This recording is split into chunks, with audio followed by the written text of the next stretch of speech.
From the closing months of 2025 into the opening of 2026, global geopolitics underwent a sharp and unsettling reorientation.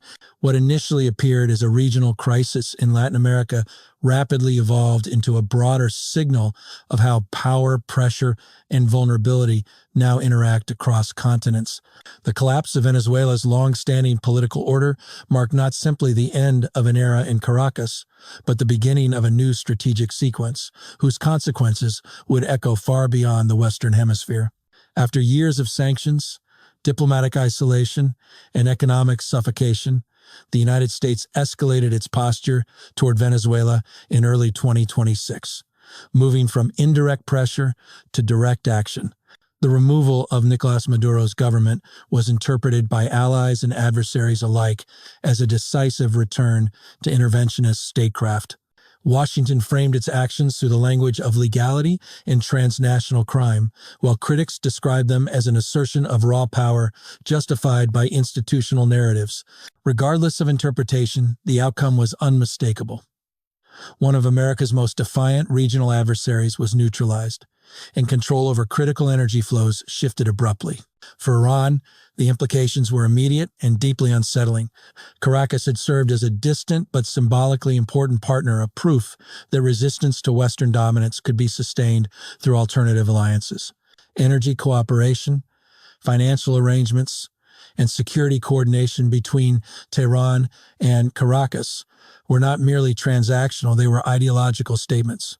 Venezuela's collapse signaled that geographic distance no longer guaranteed insulation from global power enforcement. The message was absorbed quickly in Tehran. Alliances on the periphery could no longer be assumed to be durable under sustained external pressure. This shock unfolded against the backdrop of Iran's own mounting internal strain. By late 2025, widespread protests had erupted across Iranian cities, driven by inflation, unemployment, political stagnation, and generational exhaustion. The state's response was forceful, prioritizing regime stability over reform and deepening the divide between governing institutions and large segments of society. The convergence of external warning and internal unrest created a moment of acute strategic vulnerability. The transition from Caracas to Tehran was not a change of geography alone. It marked a shift in the global conversation about reconstruction, regime durability, and the cost of defiance in a system increasingly shaped by power asymmetry. Venezuela became a case study. Iran became the question. As policymakers, analysts, and regional actors recalibrated their assumptions, attention moved decisively toward the Middle East, where reconstruction would soon emerge not as a humanitarian abstraction, but as a contested arena of influence, legitimacy, and survival. By the beginning of 2026, the Middle East stood in a condition that could best be described as suspended instability. The large-scale wars that had defined much of the previous decade were no longer raging at full intensity, yet neither had they truly ended. What existed instead were ceasefires held together by exhaustion, deterrence, and external mediation rather than reconciliation. Guns were quieter, but the structures that produced conflict remained largely intact. Across the region, economies bore the scars of prolonged violence. Infrastructure had been systematically degraded, power grids, water systems, ports, and transportation networks either damaged or operating far below capacity.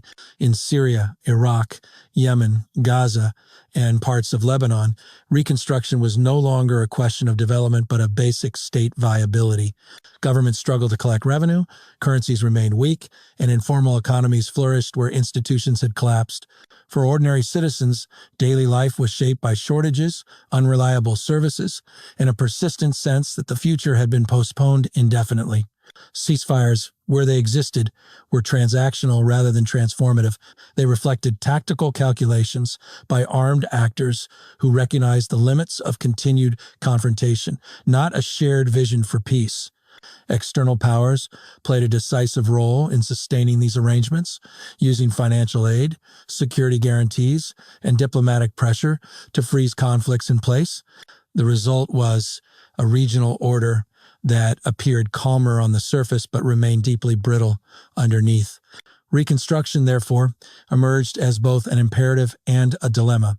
Rebuilding physical infrastructure required capital, technical expertise, and political coordination that few states could muster alone. Yet, reconstruction also carried political weight. Decisions about where money flowed, which regions were prioritized, and which actors were included or excluded inevitably reshaped internal power balances. In this context, reconstruction was never neutral. It functioned as a mechanism through which legitimacy could be restored or denied. By 2026, regional and global actors increasingly understood that the failure to reconstruct would not preserve stability but undermine it. Broken economies fed migration, radicalization, and renewed cycles of violence. At the same time, premature or politicized reconstruction risked entrenching authoritarian control and unresolved grievances. The Middle East thus entered a phase where rebuilding was unavoidable, yet fraught with strategic risk, a landscape in which every concrete project carried geopolitical consequence. By 2026, Iran's leadership found itself confronting a strategic environment markedly different from the one that had shaped its regional posture for decades. The concept of the axis of resistance had long provided Tehran with ideological coherence and strategic depth, binding together alliances across Lebanon, Syria, Iraq, and beyond through a shared opposition to Western and Israeli influence. Yet years of conflict, sanctions, and regional exhaustion had altered the cost-benefit equation of perpetual resistance. The wars that once expanded Iran's influence had also drained its resources, maintaining proxy networks, subsidizing allied governments, and sustaining military logistics imposed growing economic and political strain at home. Inflation, currency depreciation, and unemployment were no longer abstract indicators, but lived realities for the Iranian population. By late 2025, internal protests underscored a widening gap between regional ambition and domestic tolerance for sacrifice. The leadership could no longer assume that external confrontation would automatically translate into internal legitimacy. At the same time, the regional context was shifting. Ceasefires and de-escalation agreements reduced opportunities for battlefield leverage while elevating the importance of economic reconstruction. Roads, ports, power plants, and housing, not militias and missiles, became the new terrain on which influence would be contested. Iran faced a strategic dilemma: remain locked in a resistance framework optimized for conflict, or adapt to a phase where reconstruction defined relevance. Reconstruction offered Tehran both opportunity and risk. Participation could preserve influence in post-war societies, secure economic footholds, and reframe Iran as a stabilizing actor rather than a disruptive one. Iranian firms, engineers, and energy expertise were well positioned to contribute, particularly in neighboring states where Western investment remained constrained. Yet reconstruction also demanded transparency, coordination, and compromise qualities that sat uneasily with a system built around ideological rigidity and security dominance. Iran's strategic calculus in 2026 thus reflected an uneasy transition. The tools that once advanced its regional standing were becoming less effective, while new forms of power required adaptation. The system resisted. Whether Iran could evolve from a force defined by resistance into one capable of shaping reconstruction would determine not only its regional role, but the durability of its own political order. By 2026, the Middle East regional architecture was no longer defined primarily by ideological blocks, but by overlapping calculations of risk, security, and economic survival. Traditional alliances persisted in name, yet their substance had evolved. States that once defined themselves through confrontation increasingly measured policy through the lens of stability, investment, and regime durability. The result was a regional order that appeared fragmented, but was in fact undergoing a slow and uneven realignment. Gulf states, long accustomed to viewing security through external guarantees, began to recalibrate their positions. Economic diversification strategies, large-scale infrastructure projects, and post-oil transition plans required a regional environment that could support predictability rather than perpetual crisis. This logic encouraged selective engagement even with historical adversaries, including cautious diplomatic channels with Iran. These efforts did not reflect trust, but recognition that unmanaged confrontation carried costs that now outweighed its strategic value. Israel, meanwhile, operated from a position of military confidence but strategic caution.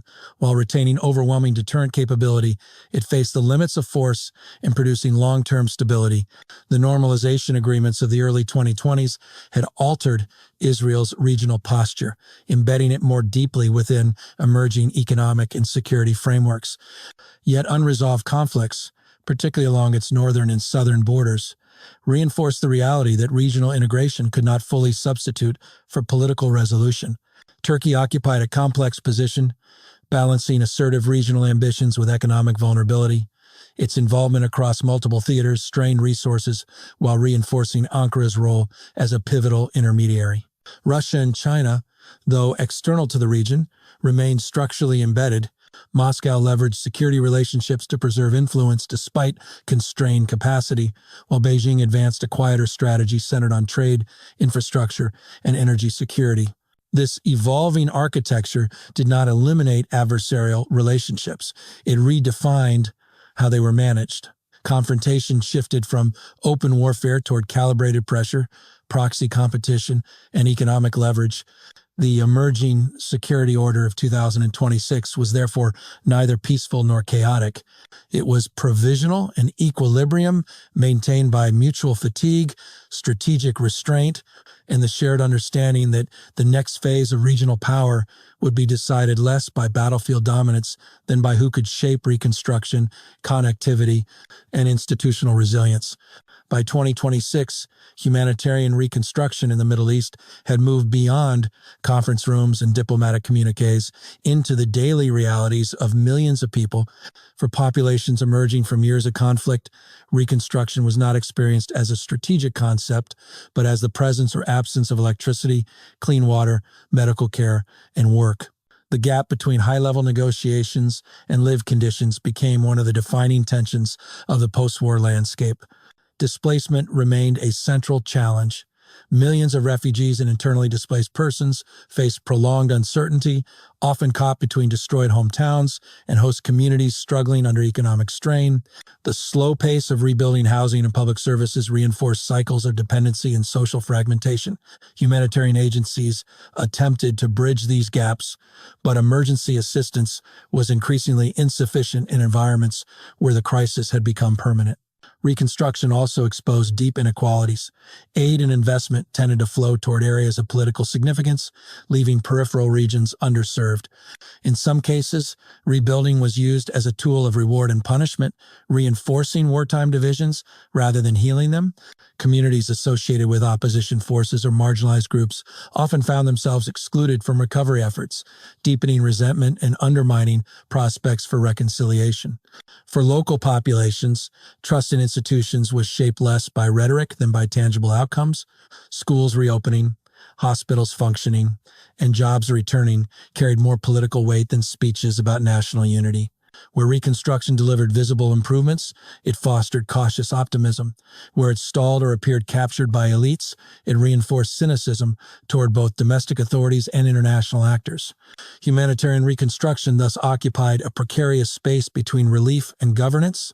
It demanded coordination across ministries, donors, local councils, and civil society, while navigating corruption, security risks, and political interference. By 2026, it was increasingly clear that rebuilding daily life was inseparable from rebuilding legitimacy. Without addressing the human dimension, dignity, opportunity, and inclusion, reconstruction risked becoming another layer of instability rather than a foundation for durable peace. By 2026, Iran's capacity to engage in regional reconstruction was inseparable from the pressures building within its own political system. Years of economic strain had narrowed the margin for strategic maneuver, forcing the state to confront trade-offs that could no longer be deferred. Inflation, currency volatility, and declining purchasing power weighed heavily on daily life, eroding the social contract that had long justified external resistance in exchange for internal stability. Public patience had thinned. The protests that surged in late 2025 were not singular events, but symptoms of accumulated frustration across generations. Younger Iranians, in particular, questioned the utility of regional commitments that delivered little tangible benefit at home. For them, Reconstruction abroad appeared abstract when domestic infrastructure deteriorated and employment prospects dimmed. The leadership faced a difficult reality. Regional ambition no longer reliably translated into domestic legitimacy. Within the political system, divisions sharpened. Pragmatists argued that participation in reconstruction could unlock economic opportunities, reintegrate Iran into regional supply chains, and relieve sanctions pressure through functional engagement. Hardliners countered that reconstruction risked diluting ideological identity and exposing the state to external influence. These debates were not merely theoretical. They shaped budget allocations, regulatory decisions, and the degree of autonomy granted to economic actors. The cost of reconstruction thus became a central political question. Funding projects abroad required capital that was scarce at home, while failure to engage risked strategic marginalization. Even when Iranian firms secured reconstruction contracts, profits were often constrained by financing difficulties and political oversight. The promise of economic relief competed with fears of corruption and elite capture, further complicating public perception. By 2026, Iran's internal politics were defined less by consensus than by tension between endurance and adaptation. Reconstruction represented both an opportunity to recalibrate Iran's regional role and a mirror reflecting its domestic vulnerabilities. How the state managed these pressures, whether by reform, repression, or selective accommodation, would determine not only its effectiveness abroad, but the resilience of its political order at home. By 2026, the question facing the Middle East was no longer whether reconstruction would occur, but on whose terms and to what end. The region stood at a juncture where exhaustion had created space for rebuilding, yet unresolved political fractures threatened to hollow out its promise. Reconstruction, in this context, was neither a technocratic exercise nor a purely humanitarian endeavor. It was a test of whether post-conflict societies could convert pause into progress. The path forward depended on reconciling competing imperatives. Stability required functioning states capable of delivering services, securing borders, and managing economies. Yet legitimacy demanded inclusion, accountability, and responsiveness, qualities often sacrificed in the name of order. Reconstruction that prioritized speed over consent risked reproducing the same grievances that fueled conflict, while delays driven by political mistrust perpetuated suffering and displacement.